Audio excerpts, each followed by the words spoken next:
कुछ ओसीडी की ऐसी भी कैटेगरी है जिसमें बहुत सारे लोग डायग्नोज है लेकिन इलाज नहीं करवाते।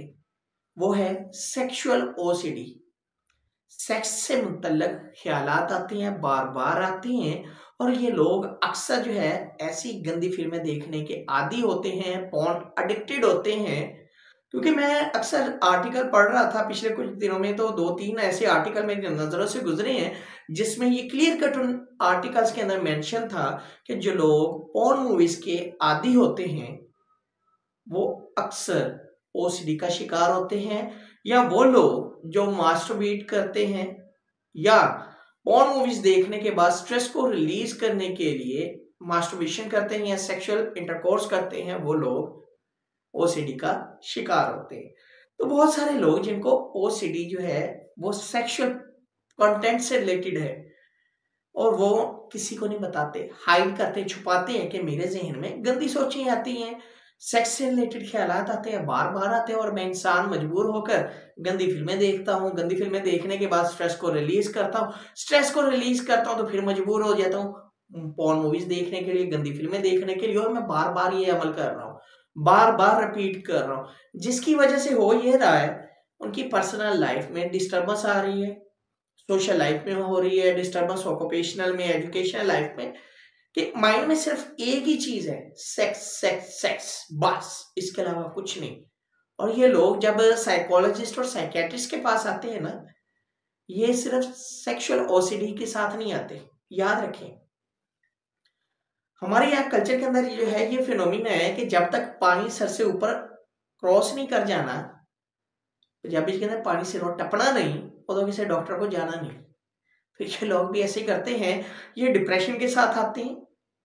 ये जो है साइकोटिक एपिसोड के साथ आते हैं, या जो है शीजो ऑब्सेस के साथ आते हैं।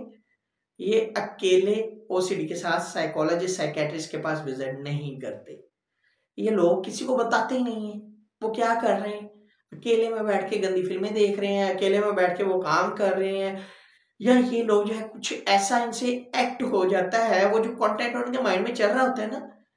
ये अक्सर जो है रेपिस्ट भी लोग होते हैं, या इनसे वो काम हो जाता है, नहीं करना चाहते, तो कोई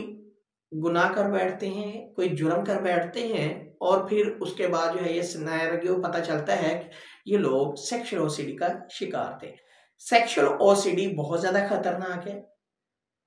क्योंकि हमारे यहाँ जो है लोगों को सेक्स एजुकेशन प्रोवाइड नहीं की जाती,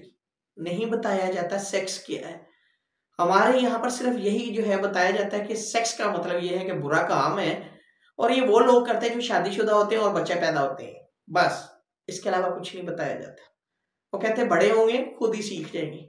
ना ये इसकी तालीम स्कूल में दी जाती है, ना किसी मदरसे में दी जाती है, ना किसी सोशल गैदरिंग में या सोशल इवेंट में, सेमिनार्स में या समथिंग, बिल्कुल भी नहीं। यहाँ तो इसके बारे में बात करना भी गुनाह समझते हैं कि ये बुरी चीज है।